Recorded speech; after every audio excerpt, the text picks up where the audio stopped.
Salam jemaat Tuhan, salam jumpa lagi dalam program Light of Revival, renungan firman Tuhan yang akan menuntun kita di sepanjang hari ini. Terkasih, mari kita sama-sama membaca firman Tuhan di dalam Filipi pasal 1 ayat 21. Karena bagiku hidup adalah Kristus dan mati adalah keuntungan.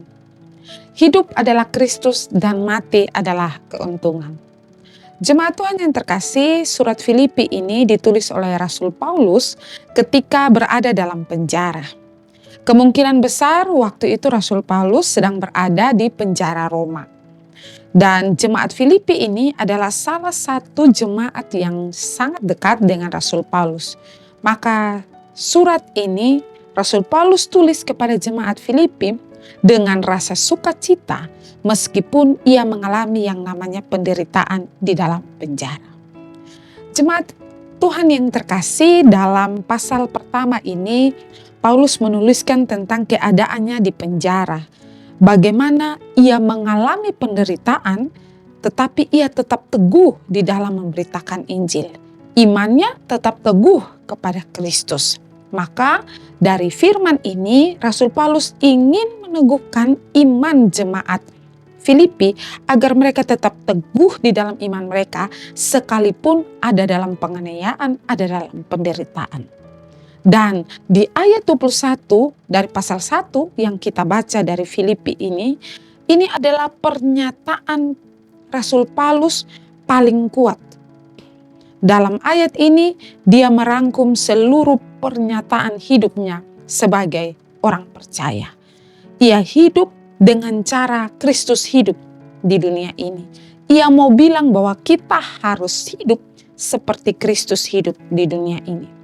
Sementara ia memandang kematian sebagai sesuatu yang bukan menakutkan, melainkan satu keuntungan, kebahagiaan, karena nantinya ia akan ada dalam persekutuan dengan Tuhan Allah.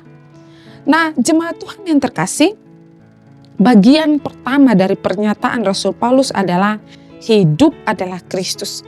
Ketika Rasul Paulus mengatakan hidup adalah Kristus, ia menyatakan bahwa seluruh hidupnya semasa di dunia ini dipersembahkan untuk kemuliaan Kristus.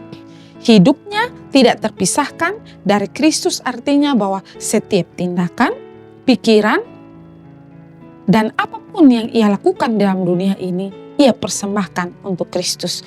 Hidup dalam persekutuan dengan Kristus.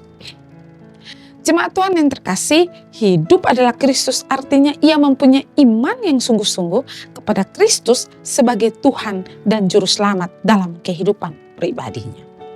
Bagian yang kedua dari pernyataan Paulus yaitu bahwa mati adalah sebuah keuntungan. Mungkin bagi kita terlihat aneh karena dalam dunia ini kematian selalu dipandang sebagai sesuatu yang menakutkan, sesuatu yang tragis, sesuatu yang menyedihkan. Tetapi berbeda dengan cara pandang Rasul Paulus, ia memandang sebagai satu keuntungan. Mengapa satu keuntungan? Karena bagi Paulus kematian bukanlah akhir dari kehidupan, tetapi adalah awal dari kehidupan yang sempurna. Karena ia akan berjumpa dengan Kristus, ada persekutuan bersama dengan Kristus. Maka Paulus memiliki pengharapan yang teguh dan ia tidak takut terhadap kematian. Jemaat Tuhan yang terkasih, Paulus memiliki keyakinan bahwa setelah kematian ia akan berada bersama dengan Kristus. Paulus yakin bahwa pada saat ia mati ia akan langsung ke surga dan ada dalam persekutuan dengan Kristus yang menjadi satu kebahagiaan, satu keuntungan bagi dirinya. Jemaat Tuhan yang terkasih, dari firman Tuhan ini kita belajar bahwa bukan hanya untuk Rasul Paulus firman Tuhan ini, tetapi bagi kita orang percaya. Apa yang bisa kita pelajari dari firman ini? Yang pertama, kita sebagai orang percaya hiduplah dengan tujuan yang pasti dan tujuan yang benar, yaitu iman yang benar kepada Kristus, yaitu hidup di dalam Kristus. Kita punya keyakinan iman yang benar kepada Kristus sebagai Tuhan dan Juru Selamat satu-satunya di dalam kehidupan kita. Kita mempercayakan hidup kita untuk berpusat kepada Kristus. Bukan berpusat pada pekerjaan, pelayanan, kehidupan kita sehari-hari, bukan berpusat pada keluarga, bukan berpusat pada segala hal jasmani yang ada di dalam dunia ini. Tetapi hidup adalah Kristus, artinya hidup kita berpusat pada Kristus, mengandalkan Kristus. Maka di dalam pekerjaan kita, dalam pelayanan kita, dalam keluarga kita, semua kita lakukan untuk kemuliaan Kristus dan bukan untuk kemuliaan diri kita sendiri. Seperti yang dikatakan oleh Rasul Paulus di dalam Galatia pasal 2 ayat 20. Namun aku hidup, tetapi bukan lagi aku sendiri yang hidup, melainkan Kristus yang hidup di dalam aku. Dan hidupku yang kuhidupi sekarang di dalam daging adalah hidup oleh iman dalam Anak Allah yang telah mengasihi aku dan memberikan dirinya untuk aku. Hidupku bukan lagi aku, tetapi Kristus yang hidup di dalam aku. Itu pelajaran pertama yang bisa kita renungkan dari firman Tuhan ini. Yang kedua adalah tidak takut akan kematian. Jemaat Tuhan yang terkasih, Paulus memandang kematian sebagai keuntungan. Artinya ia tidak takut akan kematian.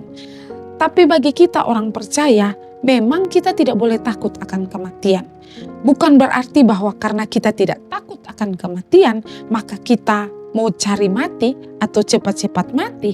Itu sama saja dengan kita bunuh diri, dan itu bukan menjadi satu keuntungan bagi kita, kebahagiaan bagi kita, tetapi itu malah petaka bagi kita. Kalau kita berusaha cari mati dan ingin berjumpa dengan Kristus, kita tidak akan berjumpa dengan Kristus, tetapi kita akan menuju yang namanya neraka. Oleh karena itu jemaat Tuhan yang terkasih, sebagai orang percaya, kita memang tidak takut akan kematian, tetapi tidak menjadi orang yang bodoh, orang yang sia-sia dengan mencari-cari untuk mati.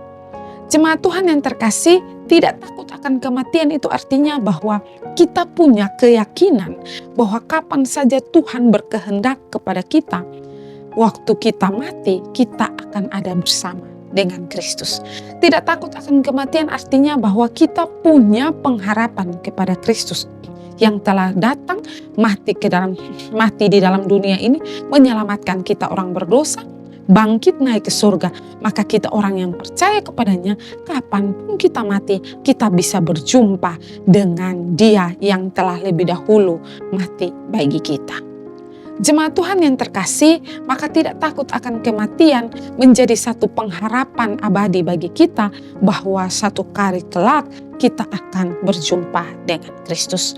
Maka cara pandang orang percaya terhadap kematian adalah bahwa dia boleh bersedih akan kematian, tetapi kesedihannya itu kesedihan yang sementara, tetapi ada sukacita di balik setiap kematian-kematian yang terjadi di dalam dunia ini. Kita punya sukacita, kita punya keuntungan, karena kita akan berjumpa dengan Kristus. Kalau ada saudara-saudara kita yang telah pergi lebih dahulu, mati lebih dahulu, dan hidup di dalam Kristus, percaya Yesus sungguh-sungguh sebagai Tuhan dan Juru Selamat, mereka binasa, mereka mati, tetapi dengan iman yang benar kepada Kristus, maka kita tidak boleh takut, kita tidak boleh hilang pengharapan, tetapi kita mau bersukacita karena mereka pasti akan ada dalam persekutuan dengan Kristus. Dan itu juga menjadi bagian hidup kita. Kita sungguh-sungguh percaya kepada Kristus, punya pengharapan yang abadi di dalam Kristus. Kiranya renungan ini boleh memberkati kita. Mari kita berdoa. Tuhan Yesus, terima kasih untuk renungan ini. Kami belajar dari Rasul Paulus, dan biarlah hidup kami benar-benar sungguh-sungguh punya Kristus di dalam hidup kami. Dan Tuhan tolong kami Tuhan, agar iman kami semakin teguh dari hari ke hari, dan kami punya pengharapan yang teguh di dalam Kristus. Terima kasih Tuhan Yesus. Amin. Jemaat Tuhan yang terkasih, mari tetap jadikan firman Tuhan sebagai terang dan pelita bagi jalan hidup kita. Tuhan memberkati.